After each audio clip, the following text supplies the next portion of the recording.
companies, like these vendors just don't really get it, that like they just don't have room.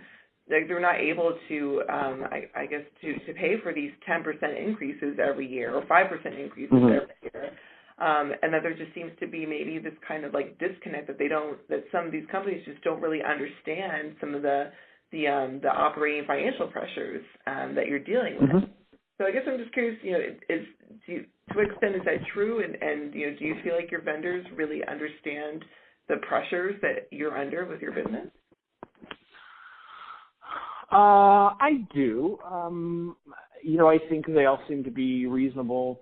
We have gotten some increases. None of the increases have been unreasonable.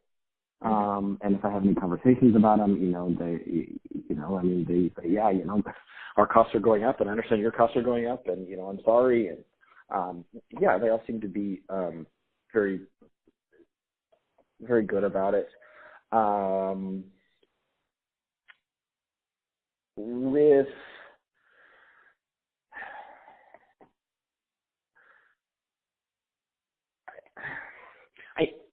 I think they're fine. I mean, margins can go up.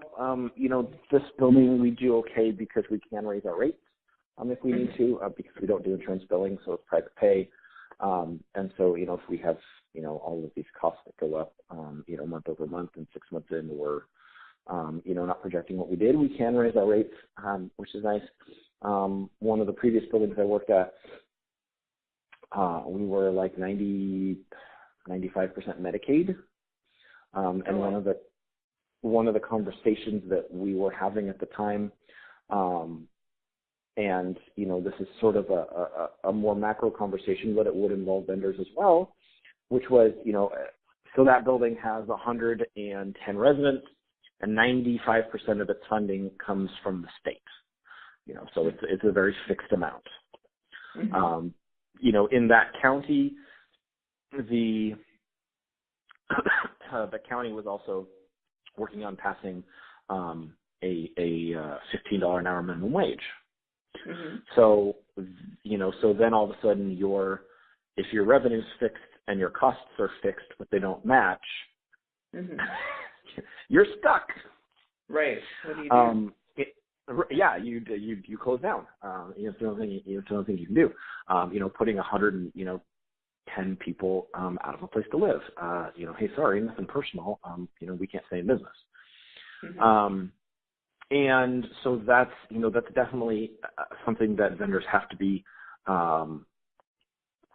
cautious of is, and this would go back to the industry that they're servicing is, how does that industry work? What are the regulations? Where does that industry get its funding?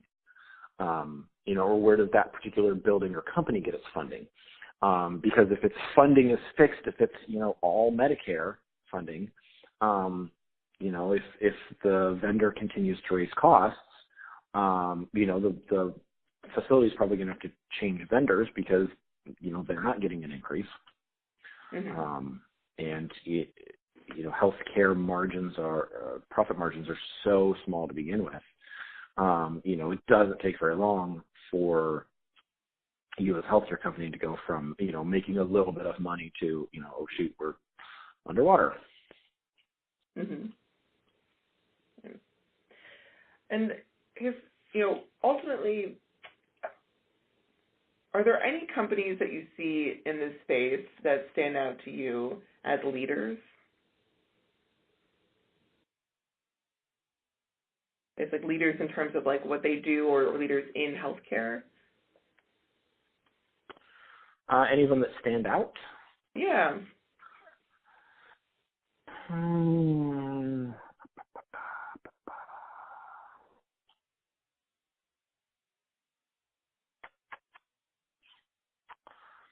Probably not.